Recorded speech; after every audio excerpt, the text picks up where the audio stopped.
तीसरे निबंध को देखते हैं। उत्कृष्टता कोई संयोग नहीं है बल्कि निरंतर अभ्यास की प्रक्रिया है। ये भारत के पूर्व राष्ट्रपति और मिसाइल मैन के नाम से विख्यात कलाम साहब का स्टेटमेंट है। ध्यान देना, उत्कृष्टता कोई संयोग नहीं है बल्कि निरंतर अभ्यास की प्रक्रिया है। ये जीवन में अभ्यास के महत्व को दर्शा रहा है। तो आप इसको ऐसा कर सकते हो कि जैसे अगर सम्यक दिशा हो, उचित दिशा हो, सम्यक दिशा हो, और सम्यक दिशा में यदि निरंतर अभ्यास हो रहा है, अभ्यास, तो निरंतर अभ्यास से ही चरित्र बनता है, आदत बनती है। अभ्यास से आदत बनती है और आदत से चरित्र का निर्माण होता है।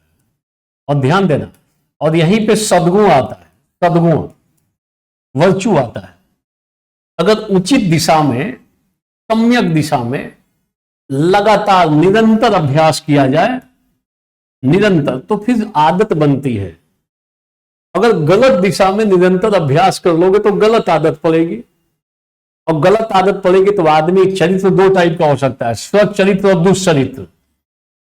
तो अगर गलत चीजों का आप बारंबार अभ्यास करोगे तो गलत आदत पड़ेगी, तो दुष्चरित्र होगा, व्यक्ति दुर्गुणी हो जाएगा।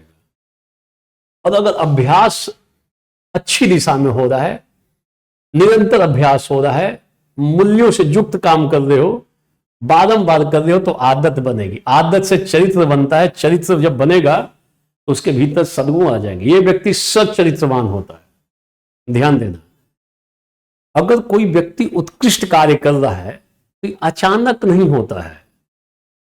आप कोई बहुत अच्छा गायक है तो ऐसा नहीं कि अचानक बहुत अच्छा गाना कर दिया है। वो लगातार अभ्यास करते करते, रियाज करता है, करते करते एक दिन उसका गाना निकल कर सामने आता है। ऐसा नहीं कि कंठ खोला और अचानक उसने बहुत जानदार गाना गा दिया, ऐसा नहीं होता है। जितने महान खिलाड़ी हैं वो लगातार अभ्यास करते रहे। आप तेंदुलकर को देख लो, विराट कोहली को देख लो, महेंद्र सिंह धोनी को देख लो। ऐसा नहीं कि इन्होंने जो प्रदर्शन किया, उत्कृष्टता दिखाई, वो महज संयोग था, संयोग नहीं था। कई वर्षों तक लगातार अभ्यास करते करते करते करते जो अपने प्लेयर ओलंपिक में या वैश्विक स्तर पे प्रतिस्पर्धा में मेडल जीतते हैं, वो कोई संयोग नहीं है। वो जो उत्कृष्ट प्रदर्शन करते हैं वहां पे, वो कोई संयोग नहीं है कि अचानक उन्होंने विश्व के बड़े पहलवानों को हरा दिया, या ये पीवी सिंधु हो या और भी जो लोग हैं।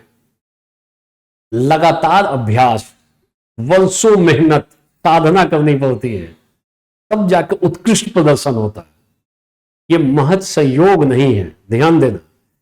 और जब सम्यक दिशा में निरंतर अभ्यास कर रहे हो तो अभ्यास क्रम में आपको अपना मूल्यांकन करना पड़ेगा, आपको अपने को नियमन करना, रेगुलेट करना पड़ेगा, आपको अपना अंतः निरीक्षण, इंट्रोस्पेक्शन करना पड़ेगा, आपको अपने को अभिप्रेरित, मोटिवेट करना पड़ेगा।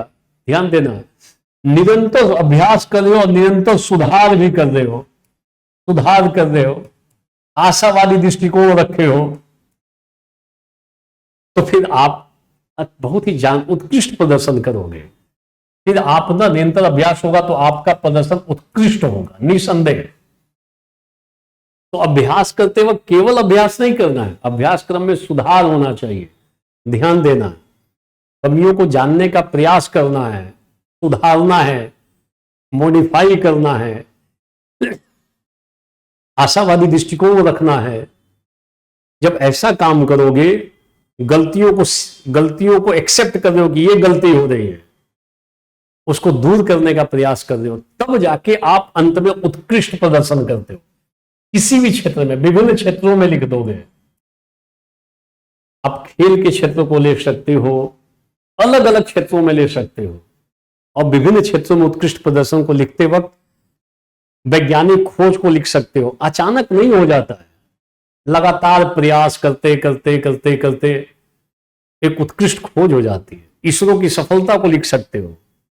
ऐसा नहीं कि उन्होंने एक ही दिन में रॉकेट को छोड़ दिया, अचानक छोड़ दिया और सफल हो गए, उपग्रह का प्रक्षेपण कर दिया। वर्षों तक निरंतर प्रैक्टिस, गलतियों को सुधारना, अभ्यास, तब जाके वो पूर्णता आती है।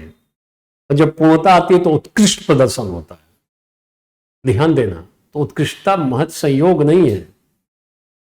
आपके अंदर प्रतिभा यदि है तो हो सकता है आप उत्कृष्ट प्रदर्शन कर दो कभी कभी, मगर लगातार अगर उत्कृष्ट प्रदर्शन करना है तो आपको अभ्यास करना पड़ेगा। ये जीवन में अभ्यास की महत्ता को दर्शाता है। ध्यान देना, कभी कभी कुछ लोग थोड़ा एक्स्ट्राऑर्डिनरी प्रदर्शन कर देते हैं मगर बाद में टिक नहीं पाते। टिक इसलिए नहीं पाते क्योंकि प्रैक्टिस नहीं करते हैं। और प्रैक्टिस करते वक्त क्या करना है? सुधारना है, गलतियों को खोजना है, आशावादी दृष्टिकोण रखना है, अपने को सदैव प्रेरित करते रहना है। अगर ऐसा भाव है तो निसंदेह आप खिलाड़ी, इसमें विभिन्न खिलाड़ियों के बारे में लिख सकते हो, संगीतकारों के बारे में लिख सकते हो, विद्यार्थी अचानक उत्कृष्ट प्रदर्शन नहीं करता है कि अचानक उसको बहुत ज्यादा नंबर आ गया। ज्यादा नंबर या अच्छा प्रदर्शन तभी करेगा जब रूम पे बैठकर धैर्यपूर्वक बारंबार लेखन का अभ्यास किया। जिसने बहुत अच्छा लेखन का अभ्यास नहीं कर रखा है, प्रैक्टिस ही नहीं है लिखने की, अचानक जाके यूपीएससी में थोड़ी प्रदर्शन कर पाएगा। अगर उत्कृष्ट प्रदर्शन कर रहा है, बहुत अच्छा प्रदर्शन कर रहा है, इसका मतलब पीछे उसकी साधना है, उसने निरंतर अभ्यास कर रखा है, प्रैक्टिस कर रखा है, अपनी गलतियों को सुधारा है, गलतियों को खोजा है, आशावादी दृष्टिकोण रखा है, अपने को समय समय पर उसने मोटिवेट किया है, तब जाके एक दिन उत्कृष्ट प्रदर्शन करता है। लोग तालियां बजाते हैं, प्रशंसा करते हैं, सम्मान देते हैं। तो ये संयोग नहीं है।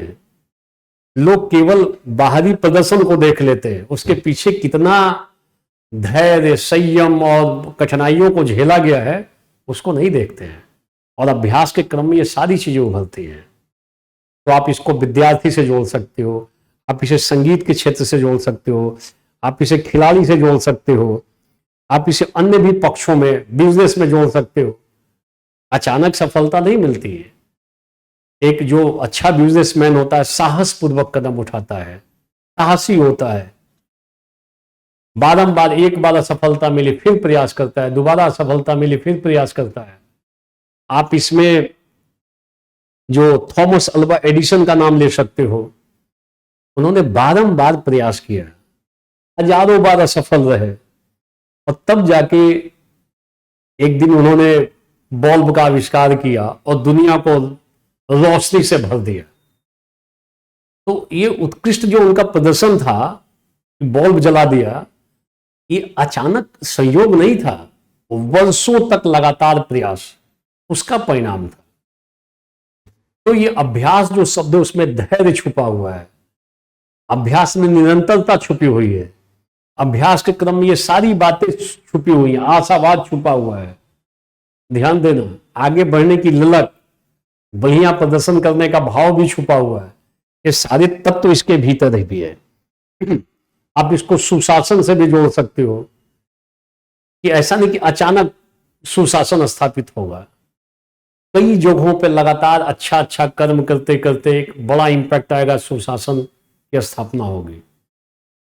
विकसित भारत से भी आप इसको कनेक्ट कर सकते हो कि अगर उत्कृष्ट श्रेष्ठ भारत, एक भारत श्रेष्ठ भारत बनता है तो विभिन्न स्तरों पर लगातार अच्छा अच्छा काम करना पड़ेगा, अच्छे प्रैक्टिसेस को बढ़ावा देना पड़ेगा, तब जाके एक विकसित भारत का सपना साकारित होगा। इन चीजों को लिखा जा सकता है, ध्यान देना। और एरिस्टोटल ने कहा भी है, अरस्तु ने, कि सद्गुण जो है ना, इसका निर्माण अभ्यास से होता है। जब हम अच्छे कर्मों का, उचित कर्मों का लगातार अभ्यास करते हैं तो आदत बनता है, आदत से चरित्र बनता है और ऐसे चरित्र में एक उन्नत कोटि का गुण विकसित होता है, नैतिक गुण, जिसे सद्गुण कहा जाता है। ऐसा एरिस्टोटल भी मानते हैं, अरस्तु मानते हैं। अरस्तु को एक पैराग्राफ लिख दोगे, क्योंकि वो भी अभ्यास पे महत्व देते हैं, अभ्यास की बात करते हैं। कौन? ग्रीक दास थे, ग्रेट ग्रीक फिलोसोफर अरस्तु, कि बिना अभ्यास के चरित्र की उत्कृष्टता को प्राप्त नहीं किया जा सकता। हमें सद्कर्मों का लगातार अभ्यास करके उसे आदत बनाना चाहिए। और इसी क्रम में वो मध्यम मार्ग की चर्चा भी करते हैं। ध्यान रखना, उन चीजों को आप दिखा सकते हो। तो अगर श्रेष्ठ बनने का आप लगातार प्रयास करोगे तो धीरे धीरे आप अच्छा बनने का लगातार प्रयास करोगे, अंततः चरम परिणति उत्कृष्ट प्रदर्शन में होता है। अभ्यास की आवश्यकता को दर्शा रहा है, ध्यान देना। और इसको विभिन्न क्षेत्रों से जोड़ते हुए हम सामाजिक क्षेत्र में उत्कृष्ट प्रदर्शन तब करेंगे जब अच्छे कार्यों की प्रैक्टिस हो। राजनीतिक क्षेत्र में तब होगा जब हम एकादश व्रत का पालन करें, उनका अभ्यास करें, तो फिर राजनीतिक क्षेत्र में अच्छा प्रदर्शन होगा, उत्कृष्ट प्रदर्शन होगा। अब गांधी से जोड़कर एक पैराग्राफ निकाल सकते हो। गांधी लगातार सत्य और अहिंसा के अनुसार अभ्यास करते रहे, प्रैक्टिस करते रहे, और तब जाके उन्होंने जीवन में उत्कृष्ट प्रदर्शन भी दिखाया। तो आप इन चीजों को जोड़कर आप दिखा सकते हो, अपने निबंध को लिख सकते हो। क्लियर है? तो आज 3 निबंधों की हमने चर्चा की। आपको समझना है कैसे शब्दों से खेलना है। उत्कृष्टता कोई संयोग नहीं है, बल्कि निरंतर अभ्यास। अभ्यास शब्द पे विशेष बल देना है। ये पूरे निबंध में उत्कृष्टता और अभ्यास के कनेक्शन को दर्शाना है कि अभ्यास से उत्कृष्टता आती है, संयोग से उत्कृष्टता नहीं आ सकती। और संयोग से कभी कभी अच्छा प्रदर्शन भी हो गया है तो दीर्घकालिक अच्छा प्रदर्शन नहीं रहेगा। अभ्यास करते रहोगे तो लगातार उत्कृष्ट प्रदर्शन, बेहतर प्रदर्शन करते रहोगे। ये सीख देता है। क्लियर? और अभ्यास करने क्रम में क्या क्या जरूरी उन अवयवों को दिखा सकते हो। प्रशासन से जोड़कर आप इन चीजों को बता सकते हो। अभी हर एक वर्ष सिविल सेवा डे, सिविल सर्विस डे पे जो प्रशासनिक अधिकारी उत्कृष्ट प्रदर्शन करता है उसको पुरस्कार दिया जाता है। पीएम एक्सीलेंसी अवार्ड भी दिया जाता है, कई और भी पुरस्कार मिलते हैं। तो ऐसा नहीं कि संयोग था कि उसने उत्कृष्ट प्रदर्शन कर लिया। लगातार अच्छा काम करते करते अभ्यास करता रहा, तब जाके एक अच्छा सा रिजल्ट दिखाई दिया, एक उत्कृष्ट प्रदर्शन दिखाई देने लगता है। वो केवल संयोग नहीं है। तो आप प्रशासन से भी जोड़कर इन चीजों को एक पैराग्राफ निकाल सकते हैं। ठीक है? तो इन चीजों को ध्यान रखना है। निबंध जब आप पढ़ेंगे तो संयम पूर्वक, ध्यान पूर्वक, हल्के से मुस्कुराते हुए पढ़ो। जो प्रश्न लगे कि इस प्रश्न के विभिन्न पक्षों से मैं परिचित हूं, या मिलता जुलता प्रैक्टिस, मैंने निबंध से मिलता जुलता प्रैक्टिस कर रखा है, तो आप उस निबंध का चयन कर सकते हो। सिनॉप्सिस बनाओ, आराम से लिखो, कोई जल्दीबाजी नहीं है। 90 मिनट में आपको एक निबंध लिखना है, 1.5 घंटे में। अगर 1 घंटा अगर आपकी लेखनी 1 घंटा ठीक से चलती है तो आप 1200 शब्द लिख लोगे। मतलब आधा घंटा सोच के इधर उधर करने का समय है, क्योंकि 3 घंटे में आप 4000 शब्द लिखते हो। जीएस के फर्स्ट पेपर में, सेकेंड पेपर में, थर्ड पेपर में। तो यहां अगर 3 घंटे में आप 4000 शब्द लिख सकते हो, तो 1 घंटा अगर ठीक से कलम चलाओगे तो 1200 शब्द लिख लोगे, एकदम आराम से 1200 शब्द। तो आपके पास एक निबंध में 90 मिनट का समय है, तो आपको 30 मिनट्स अपने आइडियाज को पिन पॉइंट करने का, थोड़ा आगे पीछे जोड़ने का, क्रमिकता मेंटेन करने में चला जाता है। और निबंध में हमेशा बीच बीच में थोड़ा थोड़ा रुकोगे, एकदम धड़ल्ले से पूरा पूरा नहीं होता है। तो जो आपने पीछे शुरुआत में सिनॉप्सिस बना रखा है वो आपको गाइड करता रहेगा कि हाँ इस डायरेक्शन में बढ़ो, इस डायरेक्शन में बढ़ो। ये ध्यान रखना है। तो थोड़ा संयम पूर्वक, धैर्य पूर्वक, विवेक पूर्वक, कठिन हो तो सवाल हो तो एक बार मुस्कुराओ, और कठिन है तो केवल आपके लिए कठिन नहीं है, सबके लिए कठिन है। आप पढ़ के गए हो तो विश्वास रखो कि आप अच्छा लिखोगे। अगर सवाल टफ है और आपने अपना मस्तिष्क को थोड़ा अनबैलेंस होने दिया तो फिर सवाल वो दुगना भारी हो जाए।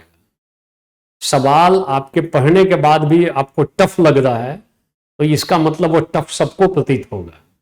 ऐसे समय में जो संयम पूर्वक अपने विवेक से अपने संवेगों को कंट्रोल करते हुए जितना अपना बेहतर हो सकता है वो वहां पे करो, निस्संदेह अच्छा होगा। ठीक है? Thank you, all the best.